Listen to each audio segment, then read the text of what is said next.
$600 million of real estate is underwater, and the phone in your hand will not stop ringing. This is level 7. The investors on the other end want to know why the seawall you approved 18 months ago just failed in a Category 4 storm, and somewhere out past the reef, 300 residents of the island you built are sitting in the dark. But to understand how you ended up as the only name on that liability, we have to go back 7 levels. 112,000 acres of coastline bought and sold along the way. And one number that should scare you before we even start: less than 4% of people who enter this industry ever own a single square foot of the land they develop. Let's start at level 1. You are 24 years old, and your job title is Land Acquisitions Scout. $52,000 a year, no bonus, no equity, and a company truck that smells like mildew because you spend half your life wading through mangrove swamps, checking soil samples for a firm that does not yet know your last name. Your boss, a man named Rutger who has never once said good morning to you, hands you a folder and says, "This parcel off the Belize coast, I need title history by Friday, and I do not care whose weekend that ruins." You do not own anything. You do not even own your evenings. You sleep in a rented studio above a laundromat, and the only thing that is yours is the mosquito bites on your ankles and the growing certainty that somewhere above you, someone is getting rich off the exact land you are standing in. 3 years pass and you are 27, now a site acquisitions manager, pulling $95,000 a year, finally, with your name on actual contracts. You have learned how to read a coastal permit like scripture, how to spot which local officials can be reasoned with and which ones cannot be reasoned with at all. But the cost shows up quietly. Your fiancée, Naomi, sits across from you at a dinner you already know you are going to miss, and she says, "You were supposed to be at the venue tasting today," and you say, "I was in a room with a minister of tourism, this is the job," and she says nothing, which is worse than if she had yelled. The wedding gets pushed back 6 months, then indefinitely. The land keeps moving. The relationship does not. At 31, you make development associate, and for the first time, your name is attached to actual equity, a 2% carry on a joint venture worth $60 million. On paper, you are suddenly worth over $1 million. In reality, you have never seen a dollar of it because it is locked in permits that have not cleared and dredging licenses that keep getting stalled by an environmental review board that seems to want a bribe disguised as a donation. A senior partner named Alvaro pulls you into his office and says, "You know how this works? You make the $50,000 contribution to the Coastal Fund, or you watch 2 years of work die in committee, and it is your call, but it is also your name on the filing. You make the contribution, you tell yourself it is a donation, you know exactly what it is. By 35, you are a project director, controlling a $40 million build on a private K off the Bahamas, salary now $210,000, plus performance bonuses that can double it.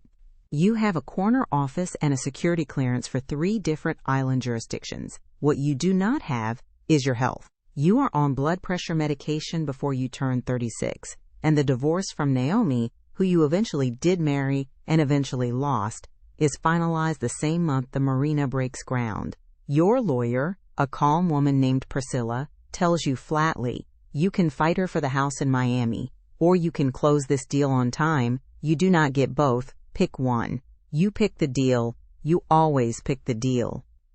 Quick pause before we keep climbing. If this kind of story keeps you up thinking about what success actually costs, hit subscribe so you do not miss the next one. 40 years old, and you become a managing partner. Your name now on the letterhead of a firm with $120 million in active island projects across 3 countries. Your take-home is somewhere north of $1.8 million a year once carried interest settles. This is the level where the structural problem stops being permits and starts being exposure. A hurricane damages an unfinished resort in the Turks and Caicos, and an environmental coalition files suit, claiming your dredging destroyed a protected reef system. Your general counsel, a sharp, exhausted man named Devrim, sits you down and says, the corporate veil protects the company, it does not protect you personally if they prove you signed off knowing the environmental report was incomplete. And you say, I signed what I was given, and he says, that is exactly what they are counting on you saying in a deposition. You start sleeping with a lawyer's number memorized instead of your own children's school pickup schedule. At 46, you found your own firm, principal and CEO of an island development company, now worth roughly $300 million in active assets, your personal stake somewhere around $90 million.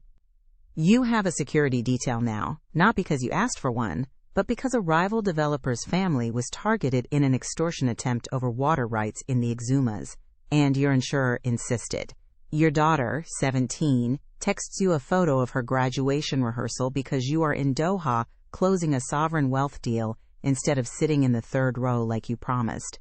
She writes, "It's fine, Dad, everyone already knows you're not really available," and that message sits in your phone for 4 months because you cannot make yourself delete it, and you cannot make yourself answer it either. This is the level where you realize the empire is not lonely by accident, it is lonely by design, because trust is the one resource you can no longer afford to extend to anyone who has not already been paid to keep quiet. And now, 52 years old, chairman of an archipelago holding company valued at over $500 million, 4 private islands built from raw coastline into gated sovereignty for people who do not want their names in any registry. This is level 7, the hurricane, the drowned seawall, the 300 residents in the dark, and the investors screaming for your head.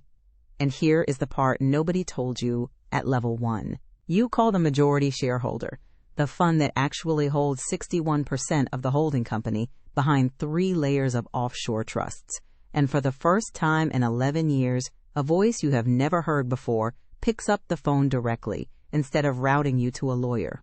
He says, calmly, almost bored, "We are aware of the seawall. The exposure is yours contractually.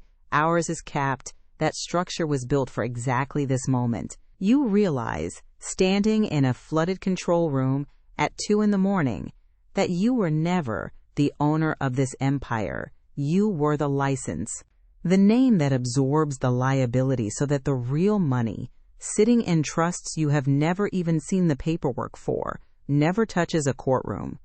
$500 million in assets, and you do not actually own the ground any of it sits on. You just own the risk. So when people ask what it takes to build a private island empire, the honest answer is not vision, and it is not capital. It is your name, offered up again and again as collateral for other people's certainty, until one storm shows you exactly what that name was always worth to the people above you. Next time, we go inside the world of the men who move billion-dollar yachts for clients who never step aboard, from a 22-year-old deckhand to a super yacht empire broker closing $400 million a year in sales he will never personally enjoy.